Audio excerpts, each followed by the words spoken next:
Good morning children. आज बहुत सारे बच्चों का मैसेज आ रहा था कि मैम पता नहीं चलता कि और की कहाँ पे प्रयोग करना है। ठीक है, तो आज उस अंतर को मैं यहाँ पे आपके सामने रखती हूँ।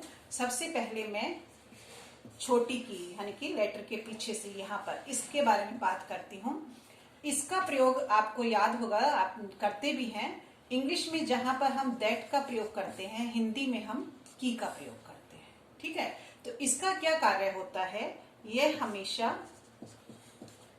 दो वाक्यों को जोड़ने के लिए करते हैं। यानी कि इस की का प्रयोग दो वाक्यों को जोड़ने के लिए किया जाता है। मैं एक उदाहरण रखती हूं के लिए किया जाता है। यहां पर एक उदाहरण रखती हूं, आपको आ जाएगा। जैसे उदाहरण है यहां पर, मेरे शिक्षक ने कहा कि अब तुम गाना गाओ। अब तुम गाना गाओ। अब देखिए यहां पर क्या है, दो वाक्य। मेरे शिक्षक ने कहा, ये आपका एक वाक्य हो गया, और दूसरा यहां पर है अब तुम गाना गाओ, ये दूसरा वाक्य हो गया। और यहां पर हमने की शब्द का प्रयोग करा। तो यानी कि ये दो वाक्यों को जोड़ने के लिए इस की का प्रयोग किया जाता है, और इंग्लिश में जहां आप दैट का प्रयोग करते होंगे। ठीक है, अब एक और मैं इसके सामने, इसका एक और रोल क्या होता है वो आपके सामने मैं यहां पर लिखती हूं। दो वस्तुओं में से, यानी कि दो वस्तुओं में से किसी एक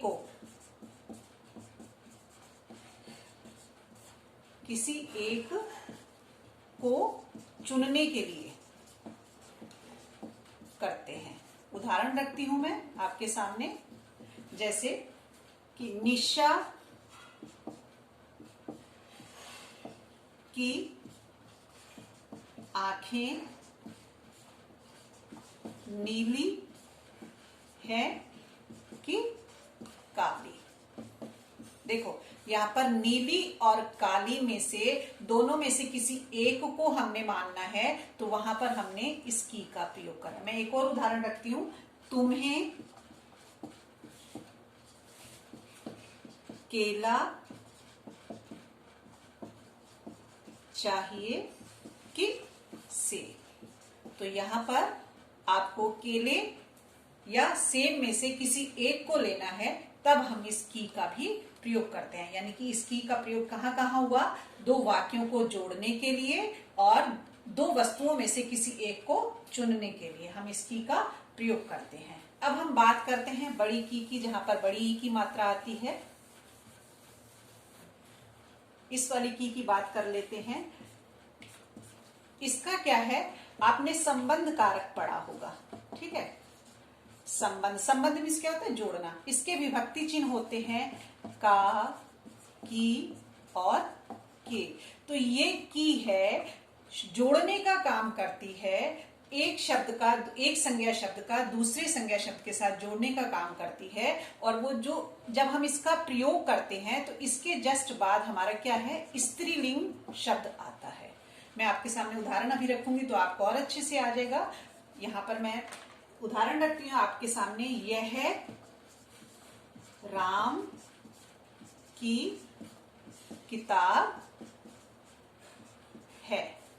ठीक है, देखिए यहां पर राम हमारा संज्ञा और की हमने लगाया, और इसके जस्ट बाद हमारा स्त्रीलिंग शब्द आया, तो ये हमारा की हम वहां पर प्रयोग करते हैं। यानी कि जब हम इस की का प्रयोग करते हैं तो जो हमारा नेक्स्ट शब्द होता है वो स्त्रीलिंग होता है। मैं दूसरा उदाहरण लिखती हूं आपके सामने। यह है वैभव की पतंग है। तो यहां पर भी देखिए वैभव और पतंग, इन दोनों के बीच में संबंध का काम हो रहा है ना। संबंध मीन्स जोड़ने का, संबंध ऐसे लिखेंगे। ठीक है, और ये की का प्रयोग कर रहे हैं, और इस की के प्रयोग के बाद जस्ट क्या है, हमारा स्त्रीलिंग शब्द आता है। तो यदि वाक्य के बीच में की आ रहा है तो वो संबंध का काम करती है, और उसके प्रयोग के बाद जस्ट हमारा जो नेक्स्ट शब्द होता है वो क्या होता है, स्त्रीलिंग होता है। और यदि ये वाक्य के अंत में आती है तो ये क्रिया बन जाती है, जैसे क्री। क्री मीन्स होता है करना, और ये क्री धातु है, और ये हमारा क्या है, क्रिया है। इसका मैं एक उदाहरण रखती हूँ तो आपको और अच्छे से पता चल जाएगा। जैसे यहाँ पे क्या है, मोहन ने घर की सफाई की। यदि देखो ये शब्द के अंत में आया है तो ये हमारा क्रिया का काम कर रहा है, इसका मतलब होता है करना। और यदि शब्द के वाक्य के बीच में आया है, दो शब्दों को जोड़ने का काम करता है, संबंध का काम कर रहा है, तब हमने इस की का प्रयोग करा। और दूसरा, जब इस की का प्रयोग करते हैं तो जस्ट नेक्स्ट वर्ड क्या होता है, सफाई। देखो ये स्त्रीलिंग शब्द है। तो ठीक है, ये आपको समझ में आ गया होगा की और की में अंतर, कि पहले छोटे वाली की में क्या करते हैं, दो वाक्यों को जोड़ने का काम करती है, और दूसरी जो की है दो शब्दों को जोड़ने का काम करती है। ये एक ट्रिक है, पहली वाली वाक्यों को जोड़ने के लिए और दूसरी वाली दो शब्दों को जोड़ने के लिए करते हैं। ठीक है, मुझे उम्मीद है ये आपको आ गया होगा।